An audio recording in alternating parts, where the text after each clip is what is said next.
There are moments in life that mark a before and after, moments that shake you so hard they awaken something inside you that you never even knew existed. My name is Hope Mendoza. I'm 68 years old, and my entire life I've been a woman who has made compromises for love. I gave in when my husband wanted to paint the house blue instead of green. I gave in when my son Edward wanted to study engineering instead of taking over the family business. And I kept giving in even after I was widowed, when loneliness began to weigh on my shoulders like a wet blanket in winter. My home in a quiet Chicago neighborhood has witnessed laughter, tears, celebrations, and goodbyes. Every corner holds a story. Every crack in the wall tells a secret. My Anthony and I built this house with the sweat of our brow. 40 years of work as a teacher at St. Martin's Elementary School. 40 years of saving every dollar, giving up vacations and luxuries just to have our own roof over our heads. Anthony didn't get to enjoy it as much as we would have liked. Cancer took him 5 years ago, leaving me with memories, with yellowed photographs, and with a house far too big for one person. When Edward lost his job at the construction firm, I felt it was a sign. My son, my only son, would come home with his wife Linda and my 2 grandchildren, Dylan and Sarah. I thought the house would be filled with life again, that laughter would return to these walls that had only heard the echo of my footsteps for too long. I prepared their rooms with excitement. I bought fresh flowers, baked homemade bread, and cleaned every last corner. I wanted them to feel welcome, to feel like this was their home too. The day they arrived, I hugged Edward tightly. He was thinner, with deep, dark circles under his eyes and the look of a defeated man. My mother's heart ached for him. Dylan, my oldest grandson, hugged me with that tenderness that always reminds me so much of his grandfather. Sarah, on the other hand, barely greeted me, too busy with her phone. And then there was Linda with her perfectly styled hair and a smile that never quite reached her eyes. "Thanks for having us, Hope," she said, in that voice of hers, sweet but cold as steel. "It will be temporary, of course. As soon as Edward finds another job, we'll get our own place." Something in her tone made me feel like a stranger in my own home, but I ignored it. These are difficult times for everyone, I thought. Losing a job can wound a person's pride, especially a woman like Linda, who was used to a certain lifestyle. The first few hours were a whirlwind of suitcases, boxes, and decisions about who would sleep where. Linda insisted on taking the master bedroom, the one I had shared with Anthony for 30 years. I didn't object. After all, they needed their space as a couple. I could sleep perfectly well in the small room overlooking the garden where I can hear the birds singing every morning. That first day, I prepared a special dinner. Beef stew with potatoes, my mother's recipe, the same one I used to cook when Edward was a little boy and would come home hungry from playing soccer in the downtown square. I set the table with my porcelain china, the one I only use on special occasions. I lit candles and even opened a bottle of wine that Anthony and I had saved for an important celebration. The family is together again, I thought as I stirred the pot. That's reason enough to celebrate. At 8 o'clock sharp, I called everyone to the table. Dylan was the first to arrive, helping me serve. Edward appeared looking tired, but he gave me a sincere smile when he saw the stew. Sarah sat down without looking up from her phone, and finally Linda appeared, her hair freshly done, and wearing a dress that seemed too elegant for a family dinner. I remember every detail of that moment, as if it were happening right now before my eyes. The steam rising from the freshly served plates, the aroma of fresh herbs from the garden, the clinking of silverware against the porcelain. Everything seemed perfect, a family scene, just like the ones I had dreamed of during my years of solitude. I was serving the last plate, my own, when Linda dropped her cutlery on the table with a sharp thud that echoed in the dining room silence. She stared at me, her dark eyes like 2 bottomless pits, and said the words that changed everything. "I'm the one in charge of this house now. Take your plate and go eat outside with the dogs." Time seemed to stand still. Dylan dropped his fork, which clattered against his plate. Edward went pale, but he said nothing, his eyes fixed on his food, as if the stew had suddenly become the most interesting thing in the world. Sarah let out a nervous giggle, looking at her mother with a mixture of awe and admiration. And me? I felt as if a bucket of ice-cold water had been thrown over me. It wasn't just the humiliation, though, that hurt deeply. It was seeing my son, my Edward, the boy I had raised with so much love, say nothing. He didn't defend me. He remained silent, accepting his wife, treating me like a servant in my own home. I could have screamed. I could have cried. I could have demanded respect. But in that moment, something inside me, something that had been dormant for a long time, woke up. A quiet strength, an absolute certainty of what I had to do. I smiled. It wasn't a smile of joy or even resignation. It was the smile of someone who finally sees things clearly after being lost in a fog for a long time. I stood up calmly, picked up the cordless phone that always rests on the small table next to the refrigerator, and dialed a number I knew by heart. They all stared at me. Linda with defiance, Edward with shame, Dylan with sadness, Sarah with teenage curiosity. "Who are you calling Mom?" Edward asked, finally, finding his voice, though it was weak and trembling. I didn't answer. I waited for the person on the other end to pick up. When I heard the familiar voice, I simply said, "Gabriella, the time has come. Activate Protocol Sunrise." I hung up and sat back down at the table. I picked up my spoon and began to eat my stew as if nothing had happened. "What was that?" Linda asked, her tone not as confident as before. "Who did you call?" "A friend," I replied calmly. "You'll understand tomorrow. Now let's eat, the food is getting cold." The rest of the dinner passed in an uncomfortable silence. I could feel the confused stares, the tension building in the air, but I felt strangely at peace, as if a great weight had been lifted from my shoulders. That night, while everyone was asleep, I went out to the garden and sat with my dogs, my faithful companions, who had never judged me, who gave me their unconditional love without asking for anything in return. I stroked their heads and whispered to them, "Things are going to change, my friends. Hope Mendoza has remembered who she is." And that's how it all began.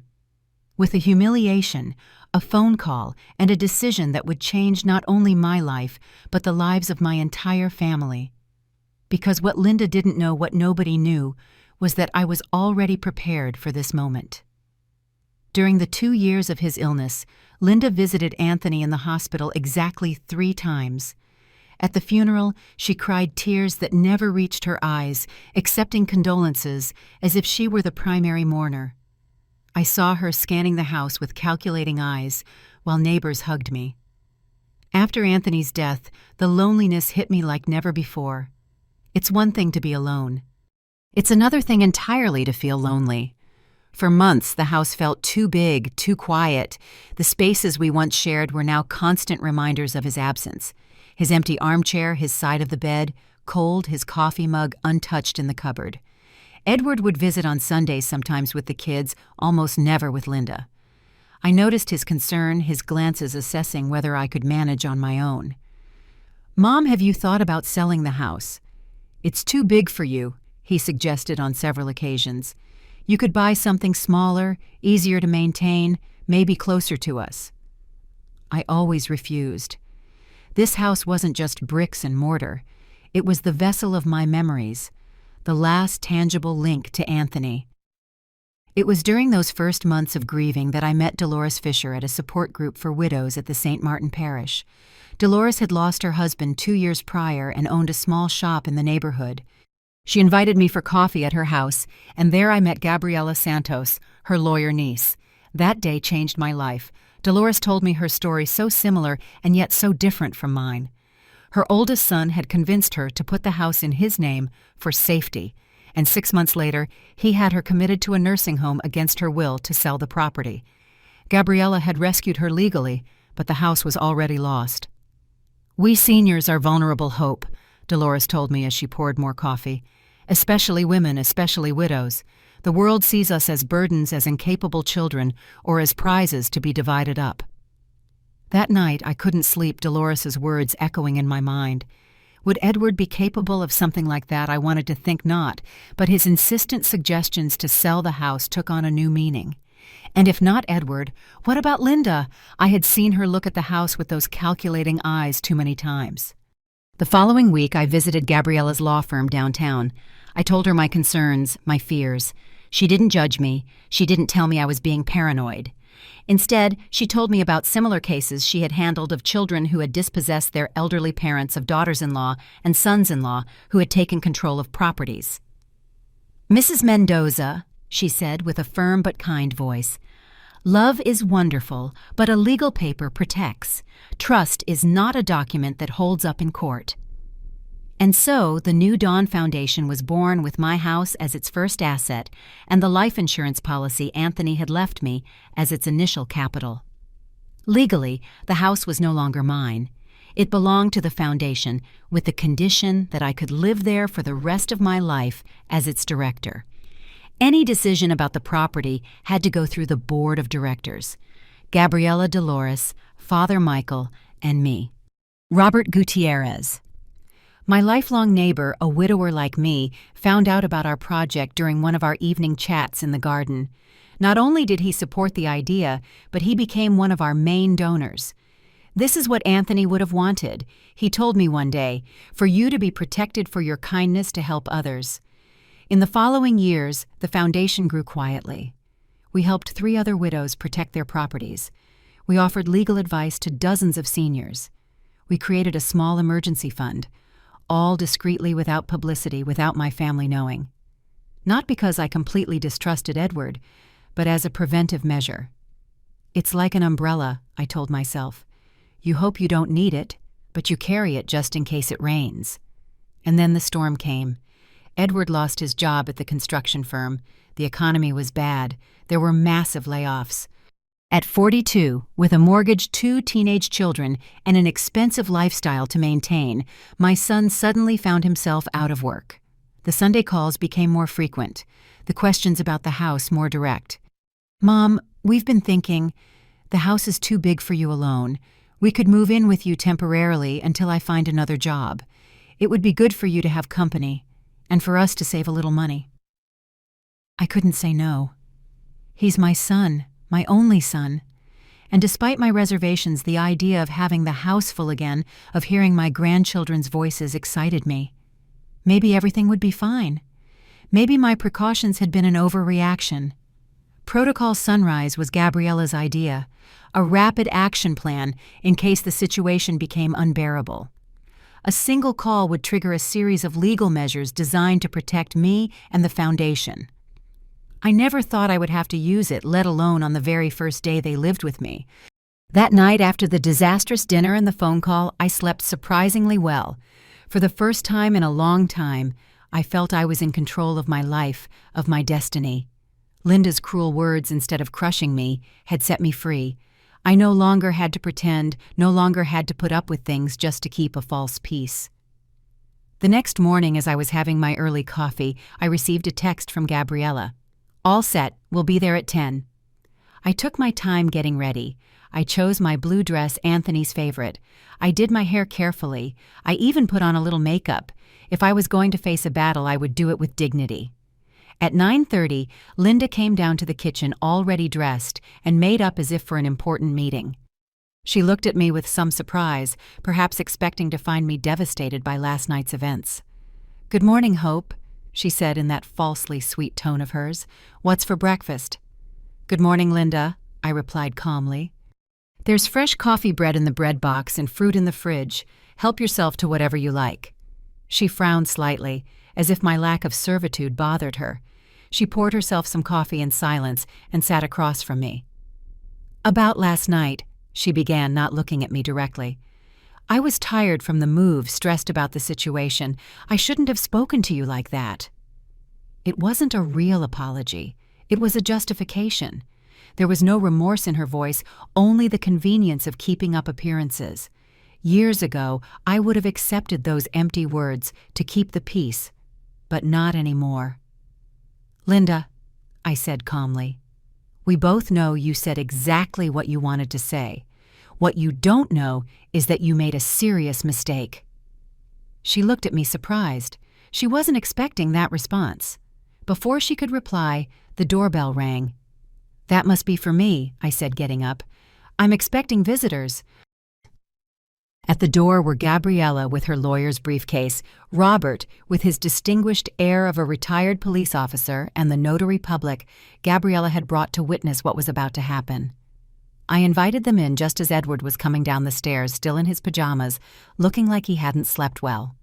"Mom, what's going on? Who are these people?" "They're friends of mine, Edward, and they're here on legal matters that concern all of us. Why don't you wake up the children? This affects them too." The next few minutes were chaotic. Dylan and Sarah came downstairs sleepy. Linda demanded an explanation. Edward seemed lost. We all gathered in the living room, the room where we had celebrated so many Christmases, where Anthony and I used to watch TV holding hands every night. Gabriella took the floor professional and direct. She explained the existence of the New Dawn Foundation, my role as director, the legal status of the house. She showed the documents, the deeds, the bylaws signed and sealed years ago. The notary attested to their authenticity. In summary, Gabriella concluded, this property legally belongs to the New Dawn Foundation, with the condition that Mrs. Hope Mendoza resides here as its lifetime director. Anyone living in this house must either sign a lease agreement with the foundation and pay a monthly rent, or alternatively, they can vacate the premises within 30 days. The silence that followed was thick, almost palpable. Edward looked at me as if he didn't recognize me, as if I had suddenly become a stranger. Linda went from astonishment to fury in a matter of seconds. "This is a scam," she shouted. "Edward, do something. She's your mother, for God's sake. She's crazy. We have to have her committed." "Mrs. Orozco," Robert intervened with his calm but authoritative voice, "I suggest you watch your words. Everything Dr. Santos has explained is perfectly legal. The papers have been in order for 5 years long before you ever thought of moving in here." Dylan, my oldest grandson, sat on the sofa with an unreadable expression. His eyes went from his mother to me and then to the documents on the table. Dr. Santos had explained everything. Sarah, for the first time since they arrived, was not looking at her phone. She looked like a little girl again, lost and confused. "I don't understand," Edward finally said, his voice barely a whisper. "Mom, why did you do this? Why didn't you trust me?" His question hurt me more than Linda's insulting words. In his eyes I saw betrayal, as if I were the one who had broken an unspoken pact between us. "Son," I replied, trying to keep my voice steady. "This isn't about trust. It's about protection, not just for me, but for other elderly people who have been abandoned or mistreated. When your father died, I realized how vulnerable a single woman my age can be. I decided to do something about it to turn my situation into an opportunity to help others." "But you could have told me," Edward insisted. "I'm your son. I would never have hurt you." Before I could answer, Linda let out a bitter laugh. "Are you really that naive, Edward? It's clear she did all this because she doesn't trust us, because she's a manipulative old woman who would rather give her house to strangers than to her own family." "Linda, stop," Edward interrupted, but without much conviction. "Stop, stop." Her voice rose with each word. "We moved in here thinking we could save money, that we'd have a financial break while you found a job, and now it turns out we have to pay rent or leave. Do you realize what your mother has done? She has deceived us." "No one has deceived you," Gabriella intervened calmly. "You assumed the house belonged to Mrs. Mendoza personally, but you never asked. And let me remind you, Mrs. Orozco, that you were the one who told Mrs. Mendoza to go eat with the dogs yesterday. That doesn't seem like the attitude of someone who values and respects the person providing them with a roof over their head." Linda turned red, half from shame, half from fury. She looked to Edward for support, but my son seemed lost in an abyss of confusion and pain. "You have 2 options," Gabriella continued, professional to the end. "You can sign a lease agreement and stay in the house paying a monthly rent at market rate, or you can vacate in 30 days. The decision is yours." "How much would the rent be?" Edward asked, defeated. Gabriella mentioned a figure that, while fair for a house of that size in that neighborhood, I knew was beyond Edward's reach in his current situation. I saw his shoulders sink even lower. "This is absurd," he muttered. "We can't afford that. We barely have enough savings for a couple of months." "There is a third option," I said, then feeling I had to extend a hand to my son despite everything. "You can stay temporarily without paying rent, but with some conditions. Gabriella looked at me surprised. We hadn't discussed this possibility. What conditions? Edward asked, a glimmer of hope in his eyes. Respect, I answered simply. Respect for me, for my house, for my decisions. I am not a servant, nor a burden, nor an obstacle. I am the director of the New Dawn Foundation and the legal owner of this house. If you can accept that we can negotiate a temporary stay at no cost while Edward finds a job. Linda opened her mouth to protest, but Edward stopped her with a gesture. I need time to process all this, my son said. Can we talk later, Mom? Just you and me? I nodded. Gabriella left the documents on the table, including a draft of the lease agreement and a copy of the foundation's bylaws. The notary certified the delivery, and they all left, but not before exchanging a few words with me in private. Are you sure about this, Hope? Gabriella asked with concern. After what happened last night, I don't think it's wise. I have to give my son a chance, I replied. He's not the one who disrespected me. The apple doesn't fall far from the tree, Robert muttered, who had always been protective of me, and that tree has rotten roots. I thanked them for their concern, but assured them I would be fine. We agreed to stay in daily contact and that at any sign of trouble, we would activate the rest of Protocol Sunrise, a preventive restraining order, and my temporary relocation to Dolores's house. The rest of the day passed in a tense silence. Linda locked herself in the master bedroom, refusing to come out even to eat. Sarah followed her, throwing resentful glances at me as if I had ruined some perfect plan. Dylan, however, approached me while I was watering the plants in the garden. Grandma, he said softly, I'm so sorry about last night. What Mom said wasn't right. I looked at him tenderly. Dylan had always been a sensitive boy, too mature for his age. He reminded me so much of Edward when he was young, before ambition, and Linda's influence changed him. It's not your fault, my love, I assured him. Adults sometimes complicate their own lives unnecessarily. The foundation thing is incredible, he continued, sitting next to me on the wooden bench Anthony had built. Do you really help other grandmas?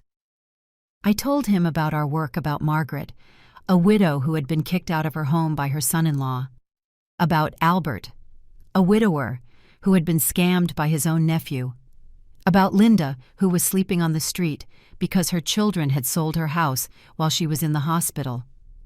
Dylan listened fascinated, asking intelligent questions, suggesting ideas. In that moment, I knew that whatever happened with Edward and Linda, my grandson would be okay. He had Anthony's heart and perhaps a bit of my determination. At dusk, Edward finally came to talk to me. We sat in the kitchen, the space that had always been the heart of our home. I served him a coffee, just as I did when he was a teenager and would come to me with his problems. Why, Mom? He asked bluntly. Why didn't you tell me anything about the foundation? At first it was just a precaution, I explained. I saw stories on the news about seniors being scammed by their own children or abandoned in nursing homes against their will. Then I met Dolores and heard her story and other people who had gone through similar situations. I realized I could do more than just protect myself. But I would never have done something like that to you, he insisted, hurt. I looked him in the eyes, those eyes so much like his father's. Edward, when your father was alive, you came to see us every week. After he died, the visits became less frequent. There was always an excuse, work, the kids' commitments.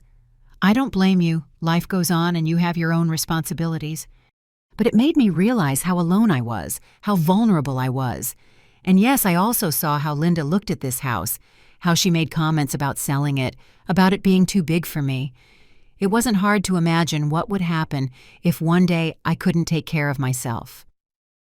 Edward fell silent, staring at his coffee cup, as if he could find the answers to questions he didn't even know he had.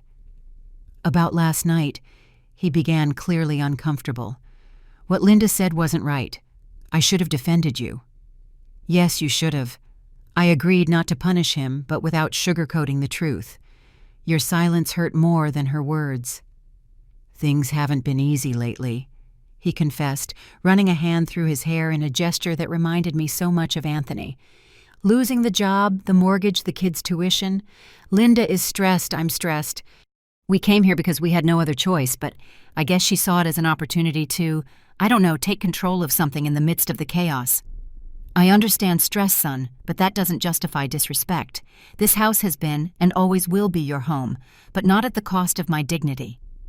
Edward nodded slowly, as if absorbing for the first time the magnitude of what had happened and what was at stake. What's going to happen now? He asked. That depends on you, I replied. As I said before, you can stay temporarily without paying rent, but on the condition that there is mutual respect. Linda will have to apologize not just to me, but to the whole family for her behavior, and we will have to establish some basic house rules. Linda isn't very good at apologizing, Edward muttered. Then she'll have to learn, I said firmly, or find another place to live. The conversation continued late into the night. We talked about his job search, about the kids, about the foundation. For moments, I felt like I was getting my Edward back, the sensitive and just boy that Anthony and I had raised. But I also saw the man trapped between his loyalty to me and to the woman he had chosen as his life partner. When he finally went to bed, I was left alone in the kitchen, with only the old wall clock that Anthony had fixed so many times for company. I thought of him, of what he would have done in my place. Anthony was always a fair man, but also fiercely loyal to his family. Would he have approved of my actions? Would he have understood my reasons? Anthony, I whispered into the empty kitchen, I hope I'm doing the right thing. I didn't sleep well that night. I tossed and turned, replaying the day's events, wondering if I should have been tougher or more flexible.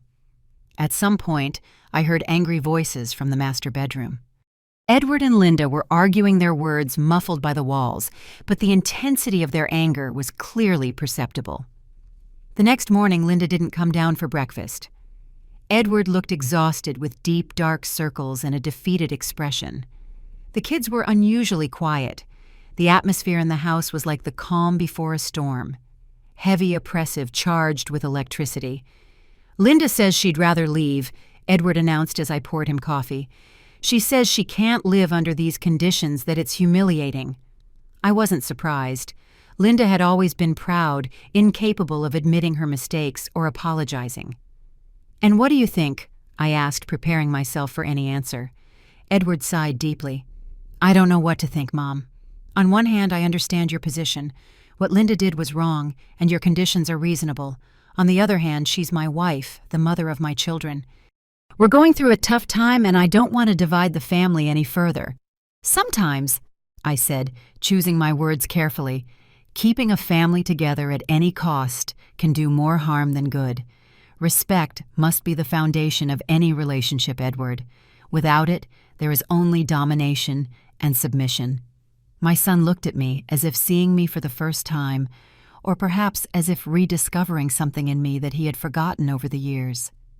You were always strong, weren't you? Even when you seemed to give in to Dad. Even when you let us make our own decisions, even if you didn't agree. That wasn't weakness. It was a different kind of strength. I smiled, moved by his late but sincere understanding. Life has taught me that there are many ways to be strong, son, and sometimes the greatest strength lies in setting clear boundaries.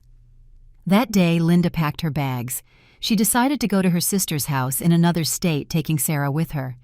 Edward and Dylan would stay with me while he continued his job search. The farewell was tense, without tears or hugs. Linda barely looked at me, and Sarah gave me a cold kiss on the cheek at her father's insistence. As the taxi drove away, taking half the family with it, I felt a mixture of relief and sadness. I didn't want to be the cause of their separation, but I also couldn't continue to allow that kind of treatment. Did I do the right thing? I asked Robert that evening, who had come over for a cup of tea and to make sure everything was okay. You did what was necessary, he replied with that quiet wisdom that always comforted me. Sometimes those two things are the same, sometimes they're not. But it's always better to live by your principles than to betray yourself to please others. The following days were a period of adjustment.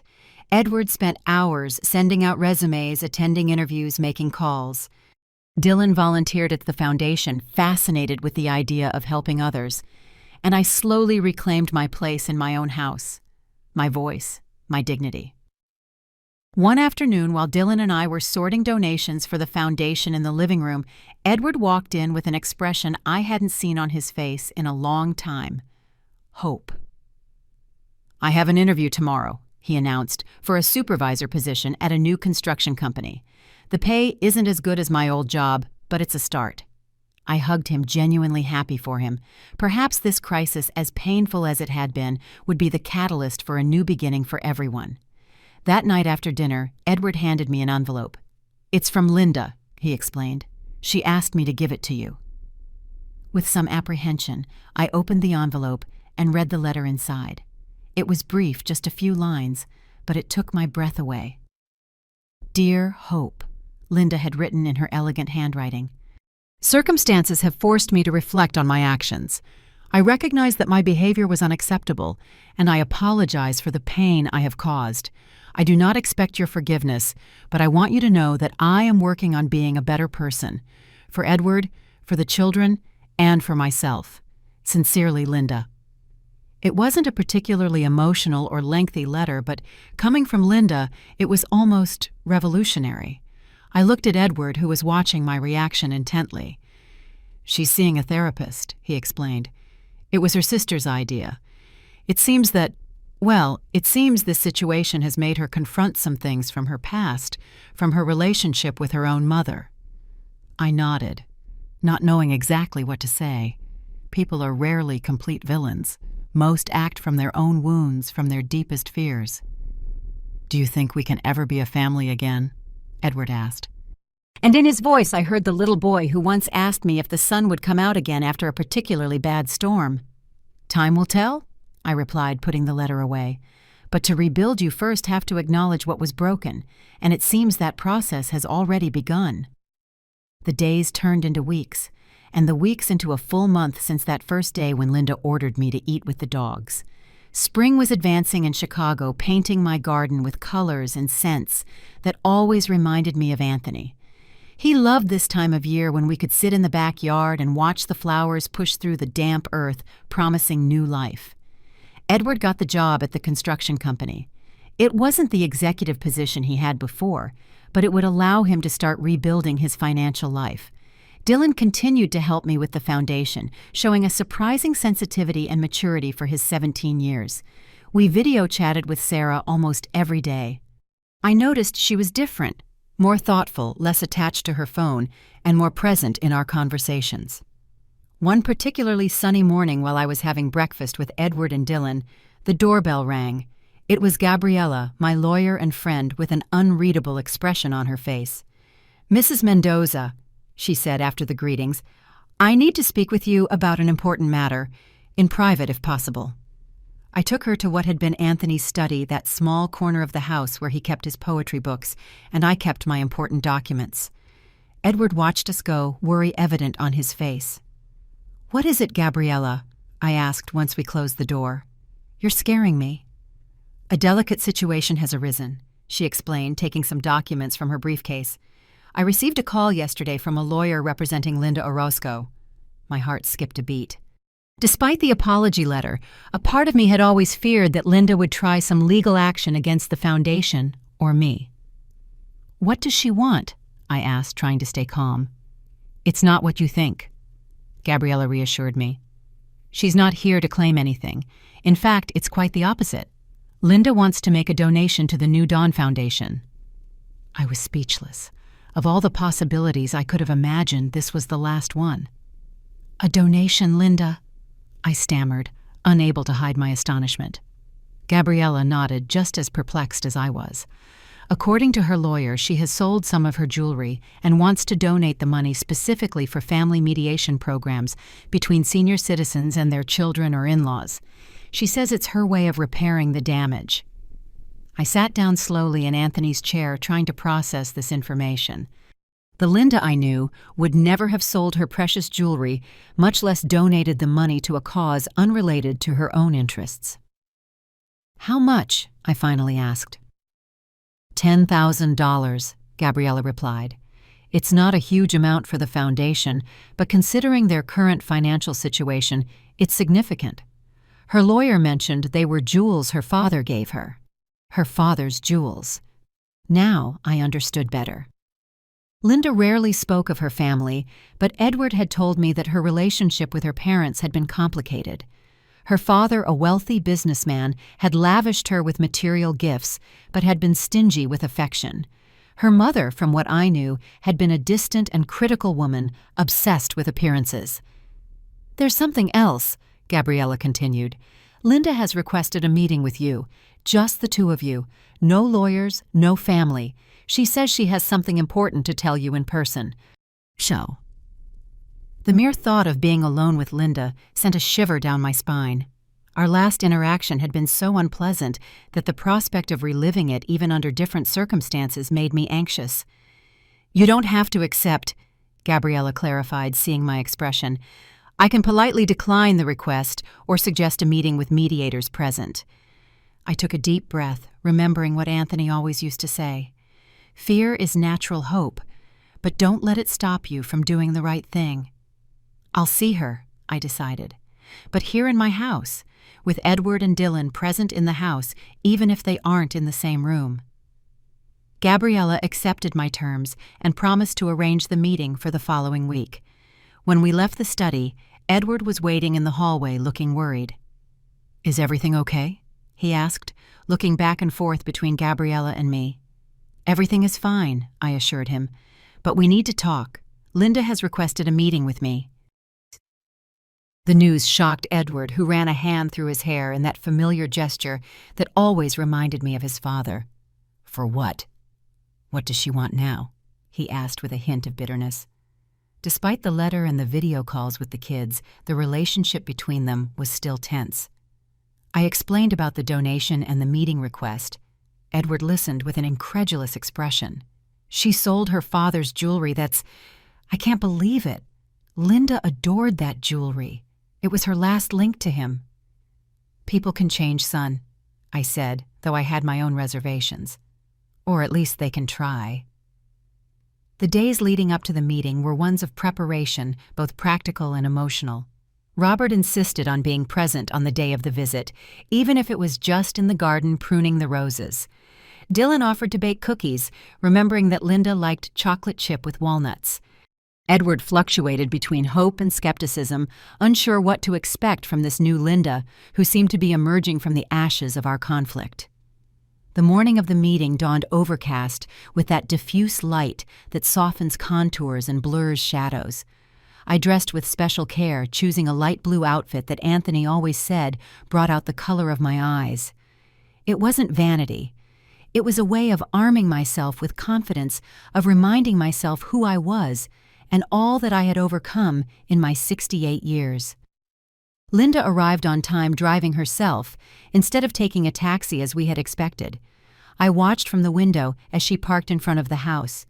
She looked different, less rigid in her movements, her hair pulled back in a simple ponytail instead of the elaborate style she used to wear. She was dressed simply, almost austerely for her usual standards. Edward opened the door, his face a mask of studied neutrality.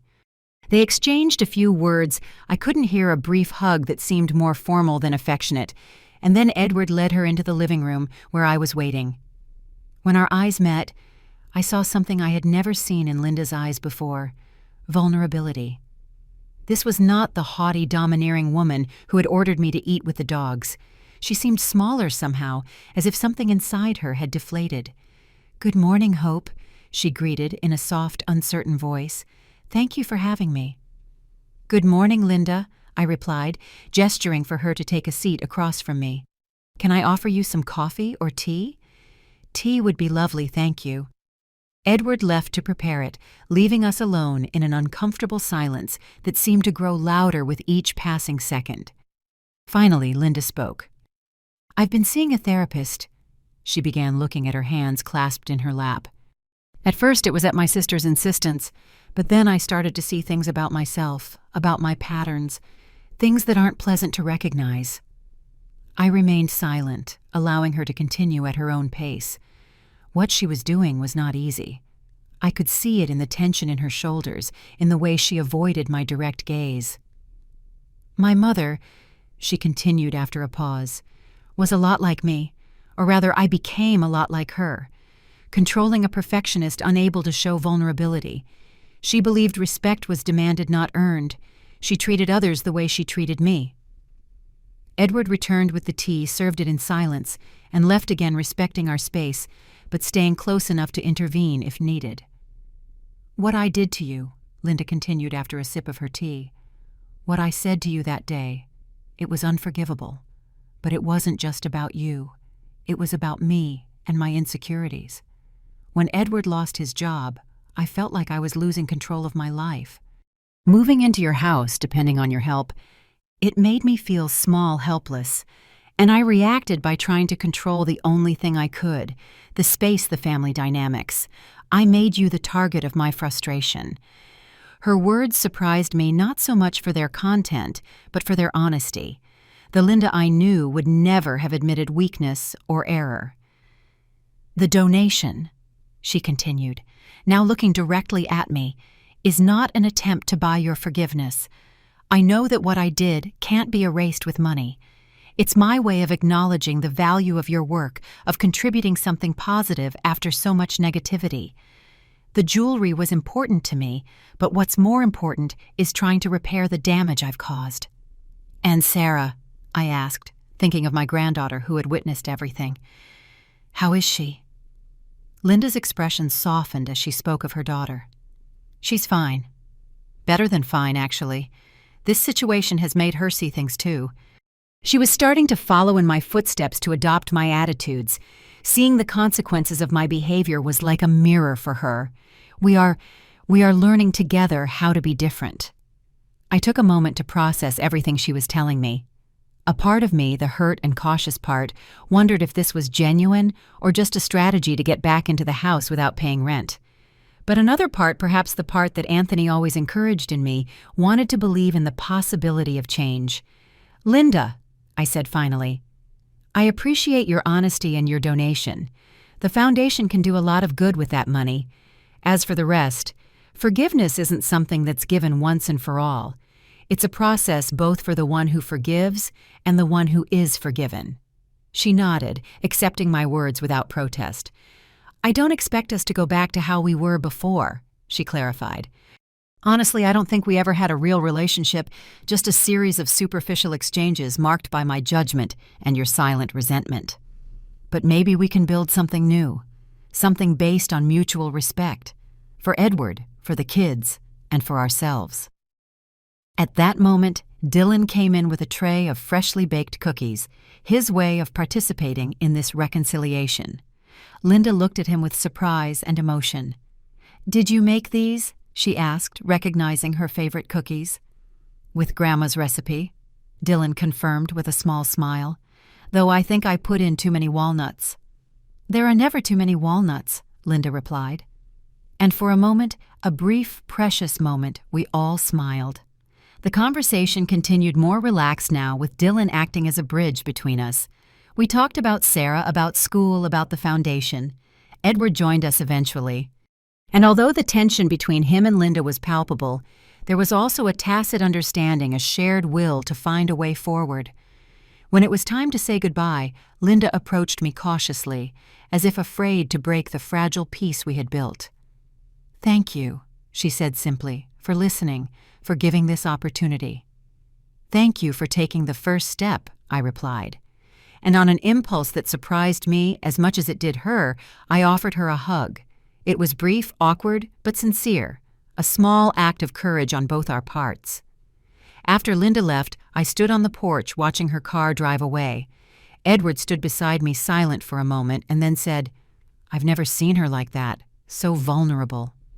"Crises do that," I replied, thinking of my own transformations over the years. They force us to look inside ourselves and face what we find good or bad. "Do you think she's sincere?" he asked, doubt still present in his voice. "Time will tell," I answered, "but I believe she's making a genuine effort, and that itself is something valuable."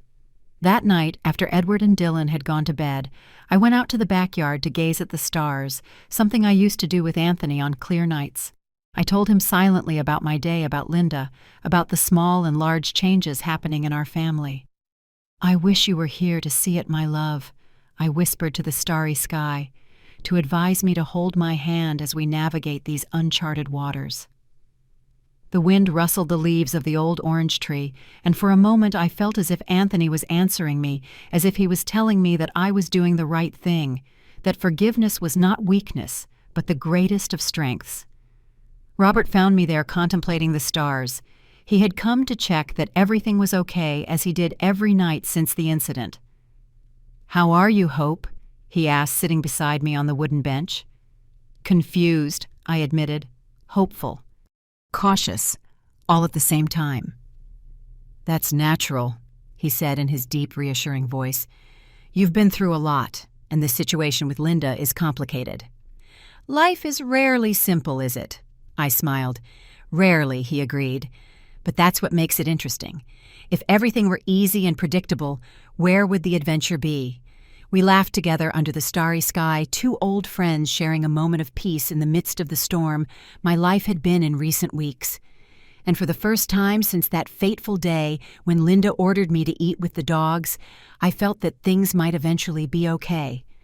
I didn't know what the future held for our family, whether Linda and Edward would fully reconcile, whether we would all live under the same roof again, whether the wounds would heal completely or leave permanent scars. But I had taken a step toward forgiveness, not out of weakness or convenience, but by conscious choice out of a genuine desire to break the cycle of resentment and control that had marked our relationships. And that night, as the stars shone over my quiet neighborhood, I felt I had honored the name my parents gave me at birth. Hope. Because even in the darkest moments, even when all seemed lost, I had kept the flame of hope alive, the belief that tomorrow could be better than yesterday. The following weeks passed with a strange sense of normalcy, as if we were all learning how to be a family again, but with different rules, with a greater awareness of our limits and vulnerabilities. Edward settled into his new job, coming home tired but satisfied each evening. Dylan continued to help me at the foundation, showing a natural talent for connecting with the seniors who came to us. And I, at 68, was discovering a new version of myself, firmer, more confident, but also more open to the possibility of reconciliation. Linda and Sarah remained in another state, but the video calls became more frequent and less tense. Gradually, Linda began to show a genuine interest in the foundation, asking about our projects, offering ideas from her background in administration. Sarah, for her part, surprised me one day by asking if she could come spend a weekend with me. "Just you, Grandma," she clarified over the phone. "I want you to teach me how to make those walnut cookies that Dylan loves so much, and I also want to talk about stuff." That stuff held much more than her words revealed. I knew it immediately. Sarah at 14 was in that difficult stage, no longer a child, but not yet an adult, where everything seems confusing and emotions are intense and overwhelming. "Of course, my love," I replied. "You can come whenever you want. Your room is always ready for you." When she arrived that weekend, I was struck by the change in my granddaughter. The teenager who had left with a frown and a defiant attitude had been replaced by a calmer, more present young woman. Her hair, once streaked with purple, was back to its natural brown. Her eyes, so much like Edward's when he was young, looked at me with a mixture of remorse and curiosity. "The house looks different," she commented as she set her small suitcase down in the room I had prepared for her. "Or maybe it's me who sees things differently now." "Perhaps a bit of both," I replied. "Houses like people change with time and experience." That afternoon, we baked cookies together, getting covered in flour, laughing when a batch came out, too brown, singing old songs I had taught her when she was little. It was in those simple moments, covered in sugar and the warmth of the oven, that Sarah began to open up. "I'm sorry, Grandma," she said suddenly, as she shaped the dough, "for how I acted that day when Mom said those horrible things to you. I laughed. I shouldn't have." Her voice trembled slightly, and I could see she was struggling to look me in the eye. "You were a child following your mother's example," I answered gently. "We all make mistakes, Sarah. What's important is that we learn from them." "Mom has changed," she continued. Or she's trying to. Sometimes she cries when she thinks I don't see her. And she talks about you a lot. About how strong you are, how you created something good after being widowed instead of becoming bitter.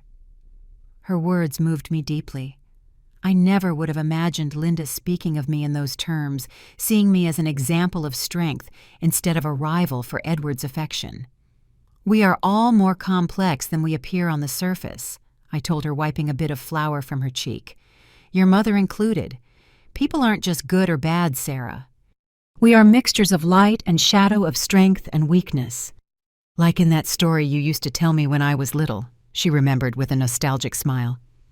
"The one about the broken vase that was repaired with gold and became more beautiful than before."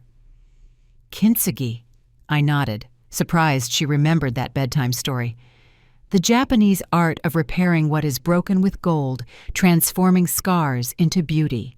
Exactly like that, my child."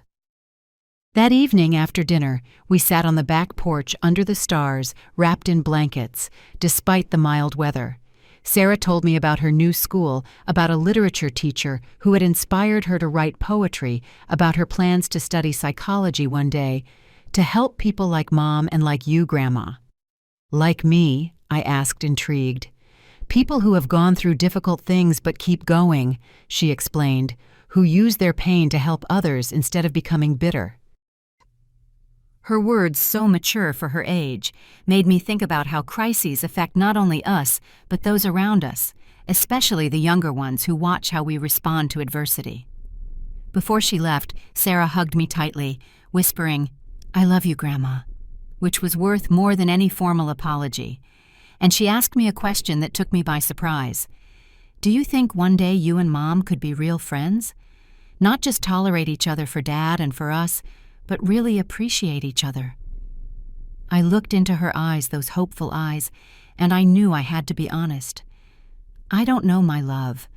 Deep wounds take time to heal, but I believe we can build something new and valuable based on mutual respect. And who knows, maybe with time that respect will turn into genuine affection." She seemed satisfied with my answer, or at least hopeful enough to continue believing in the possibility of a mended family, different from the one before, but just as valid. The real turning point came a month later when Robert suffered a heart attack while working in his garden. It was Dylan who found him, who called the ambulance, who stayed by his side until the paramedics arrived. When I got the call, I felt the ground open up beneath my feet. Robert, my faithful friend, my constant support since Anthony's death, was fighting for his life in the hospital. Edward drove me there immediately. He drove in silence, respecting my anguish. In the waiting room, while the doctors worked to stabilize Robert, I felt vulnerable again, reminded of how fragile life is, how quickly everything can change. What I never expected was to receive a call from Linda just an hour later. "I heard about Robert," she said without preamble. "I'm taking the first flight to Chicago." "You don't need to come," I replied, confused by her reaction. "Edward is with me, and Dylan is too." "I know," her voice was firm, "but I want to be there. Robert was kind to me even when I didn't deserve it. And you shouldn't have to go through this alone." I didn't know what to say.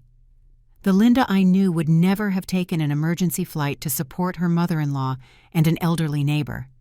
Yet 8 hours later, she appeared in the hospital waiting room with Sarah, both looking tired but determined. "How is he?" she asked, hugging Edward first, then Dylan, and finally, with some hesitation, me. "Stable but critical," I replied, still surprised by her presence.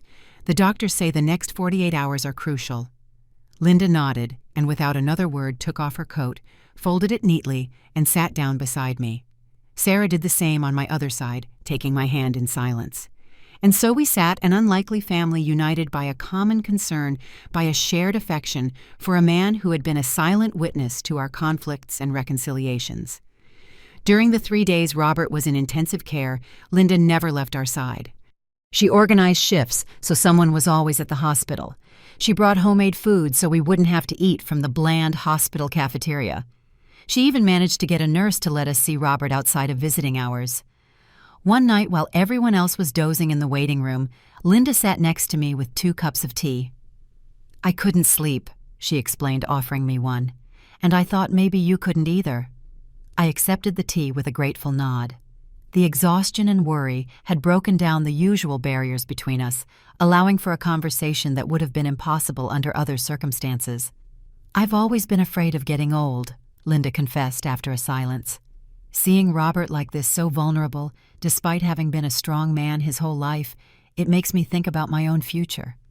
Aging isn't for cowards, I replied with a small smile, but it has its rewards. Wisdom perspective, the freedom to finally be yourself without worrying so much about what others think. You don't seem to be afraid, she observed.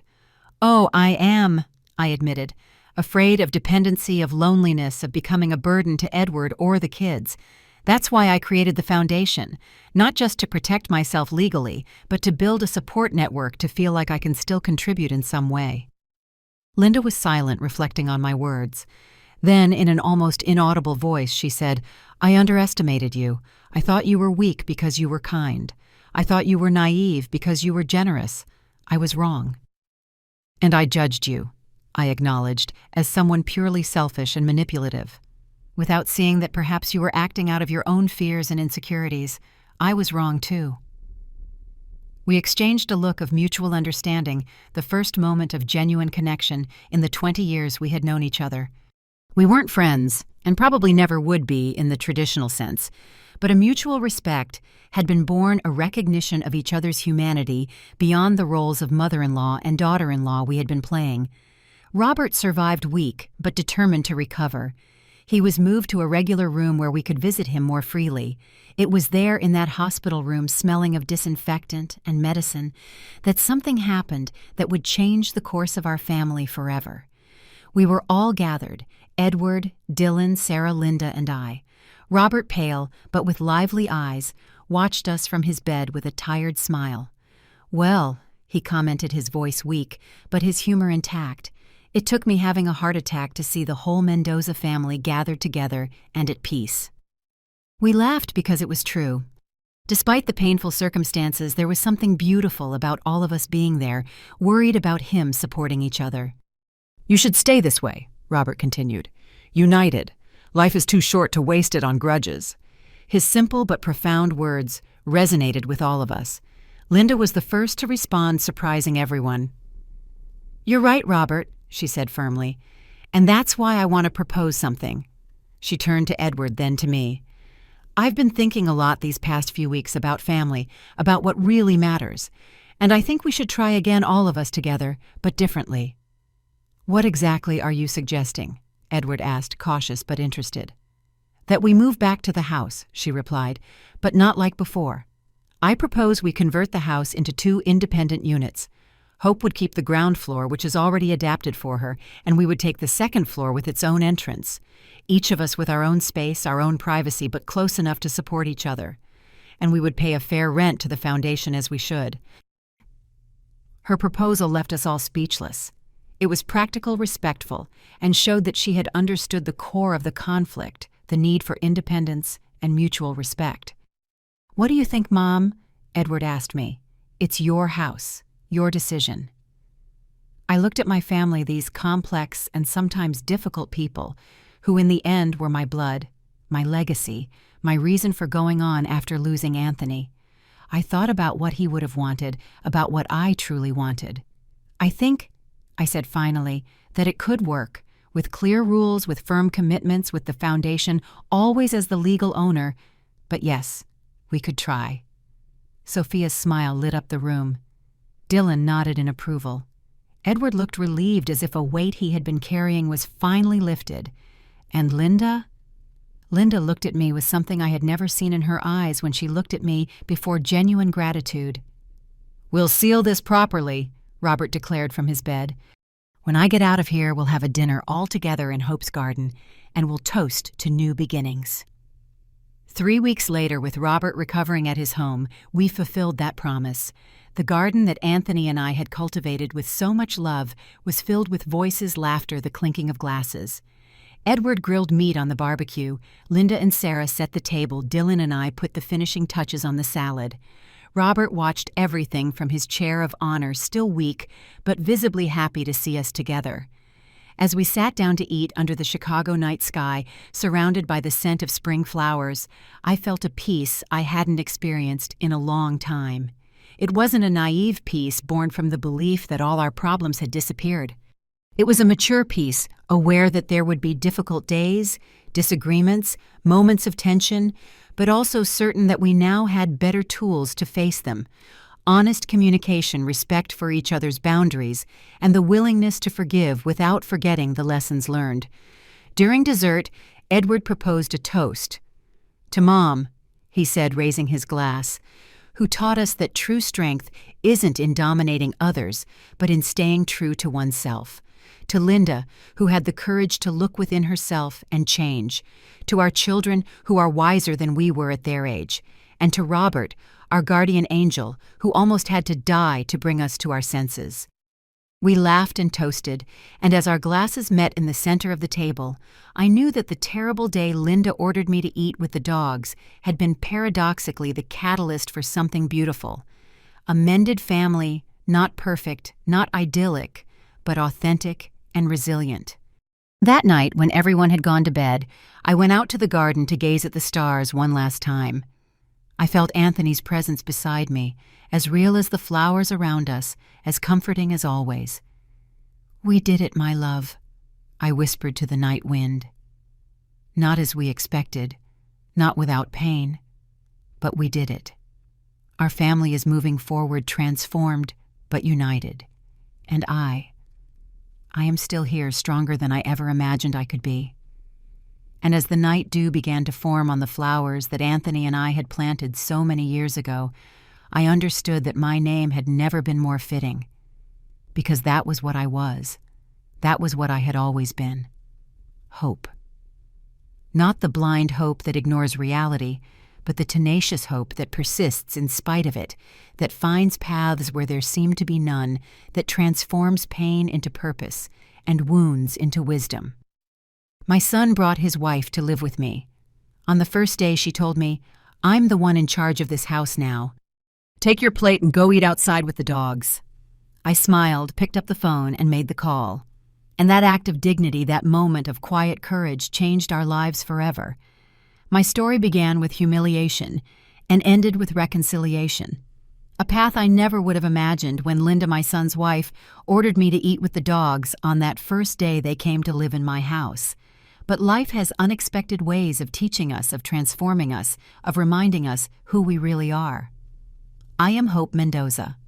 I am 68 years old, and today I have shared with you how one moment of dignity changed the course of my family forever.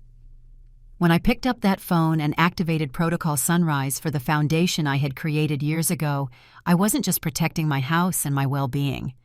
I was reclaiming my value as a person, my right to be respected in my own home. The New Dawn Foundation was born from my grief after losing my husband Anthony, but it became much more than legal protection.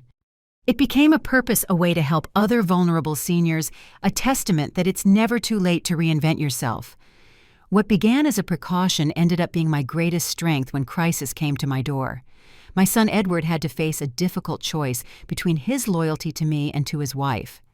I saw his pain, his confusion, his shame when he didn't defend me that night, but I also saw his growth, his ability to admit mistakes, to take responsibility. Sometimes children must remember that their parents are not just figures of unconditional support, but people with their own dignity and rights. Linda, who I thought would be my enemy to the end, surprised me with her capacity for change. Behind her controlling and dismissive behavior was an insecure woman marked by her own family history, fighting her demons in the only way she knew how. Her transformation was not instant or perfect, but it was genuine. Her gesture of selling her father's jewelry to donate to the foundation and her support during Robert's illness showed that people can change when they find the courage to look at themselves honestly. My grandchildren, Dylan and Sarah, learned lessons that books don't teach. They saw the consequences of disrespect and lack of communication, but they also witnessed the power of forgiveness and the possibility of rebuilding what seemed hopelessly broken. Dylan, with his natural sensitivity, found a purpose in the foundation that resonated with his values. Sarah, initially influenced by her mother's attitudes, discovered a new, more authentic, and compassionate way of relating to others. Robert, my faithful friend, almost had to lose his life to remind us all of what is truly important. His heart attack, though painful, was the final catalyst that brought us together as a family. Sometimes we need to face the fragility of life, to value the connections we have, to let go of grudges that only consume our energy and peace of mind.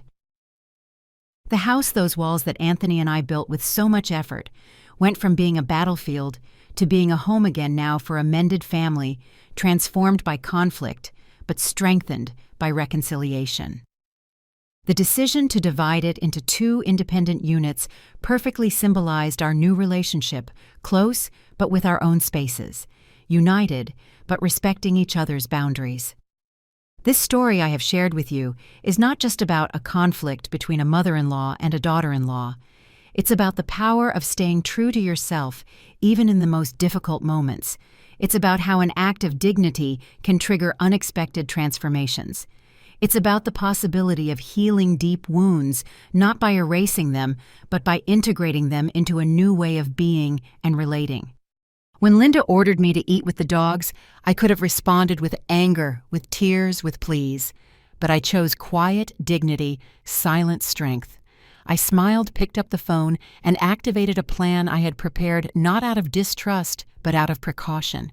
And that decision, that moment of clarity in the midst of chaos, changed the course of our lives. I'm not telling you it was easy. There were days of pain, of doubt, of steps backward. Reconciliation was not a single event, but a continuous process with progress and setbacks.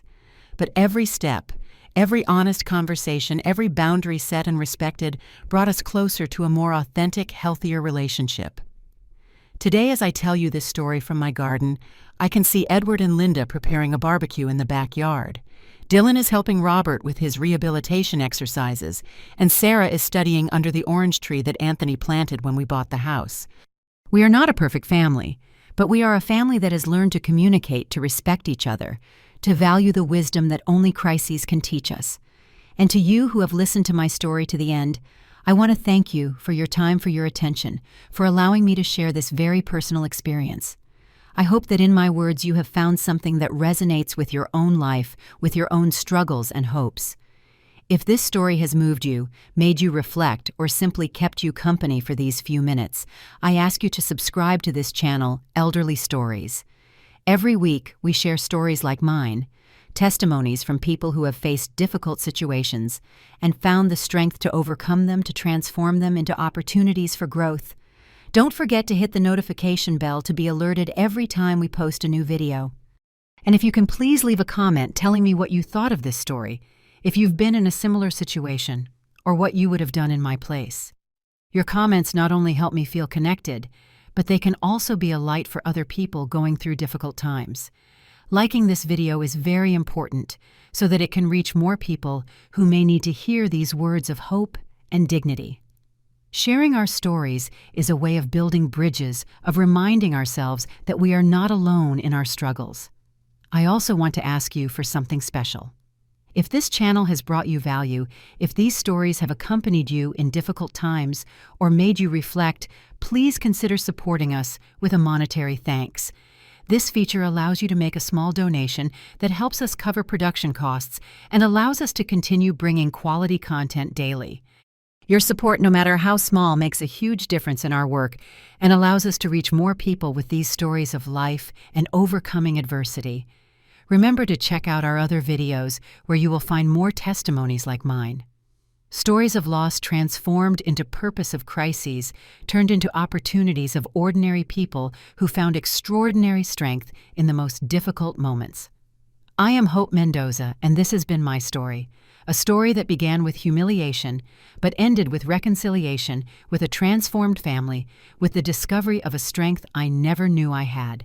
Because sometimes it is only when we face our greatest fears that we discover who we truly are. Thank you for joining me on this journey.